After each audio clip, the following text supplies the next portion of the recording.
Bonjour à tous et bienvenue dans ce nouvel épisode d'History Club, le podcast qui vous raconte les petites histoires qui ont fait la grande.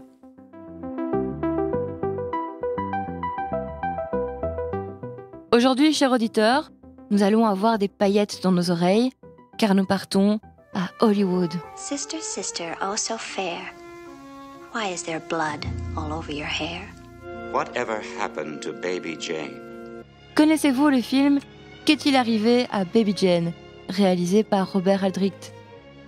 Un film culte qui raconte l'histoire de Baby Jane Hudson, un enfant prodigue jalousé par sa sœur Blanche. Mais à l'âge adulte, c'est Blanche qui devient une actrice célèbre.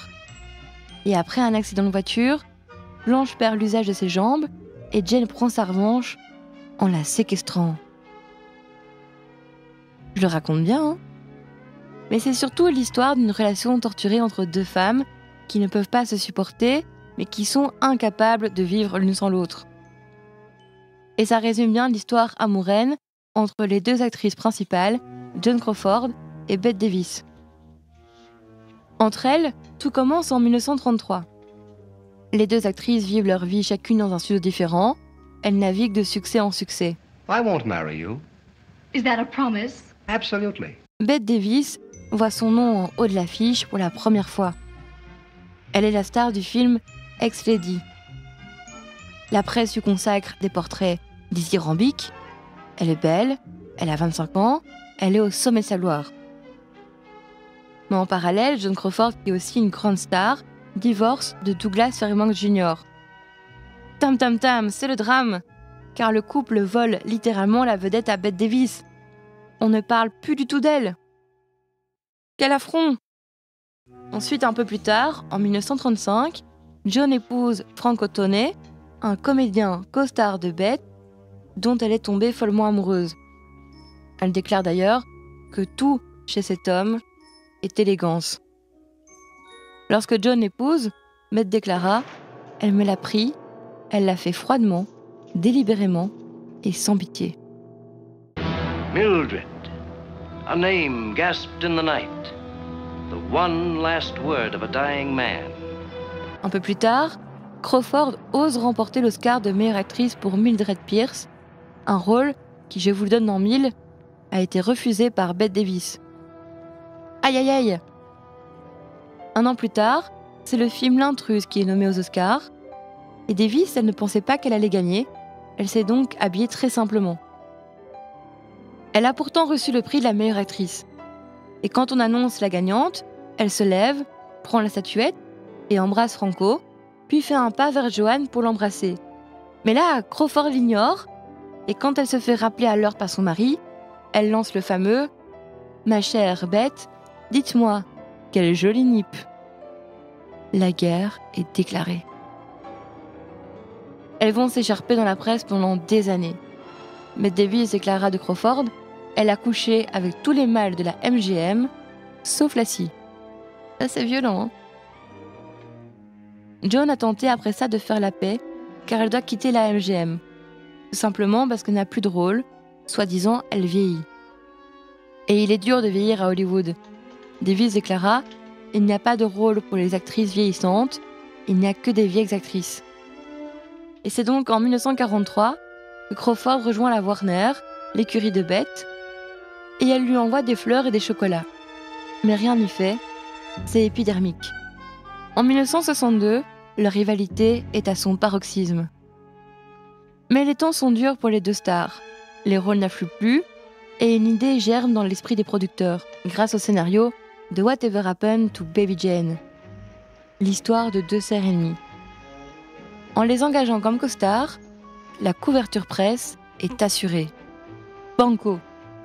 Elles acceptent et elles rendent le tournage du film infernal, ce qui va faire les choux gras de la presse. Parmi toutes les petites mesquineries, Davis fait installer une machine à Coca-Cola. Vous allez me dire jusque-là, rien de très grave, sauf que Crawford, elle a des parts chez Pepsi. Joan porte ensuite une ceinture dans laquelle elle rajoute des poids pour une scène où Bette, qui souffre du dos, doit la tirer au sol. Et elles vont finir par se battre littéralement. On doit prendre des doublures pour finir le film. Et Davis déclara que le meilleur moment du film, selon elle, c'est lorsqu'elle a poussé Crawford dans les escaliers. Sympa, hein? Avec tout ça, les critiques pensent que le film va faire un bide. Mais finalement, c'est un triomphe. Et c'est Davis qui est nominé aux Oscars pour le film. Crawford fait alors campagne pour toutes les rivales de Davis et leur propose de les remplacer sur scène si jamais elles sont absentes. Et dans le mille et mille, la gagnante de l'Oscar cette année-là, And the winner is Anne Bancroft. C'est Anne Bancroft pour Miracle en Alabama. Et c'est Crawford qui vient chercher l'Oscar à la place d'Anne, absente. Oui. Finalement, leur rivalité s'éteindra en 1977 au décès de Crawford. Enfin, je vous laisse juge, puisque Bette déclara « On ne doit jamais dire de mauvaises choses à propos des morts, on ne doit dire que du bien. John est morte, bien. » Mais si Hollywood est rempli de rivalités, il y a aussi de merveilleuses histoires d'amitié. Et je ne résiste pas à l'envie de vous en raconter une.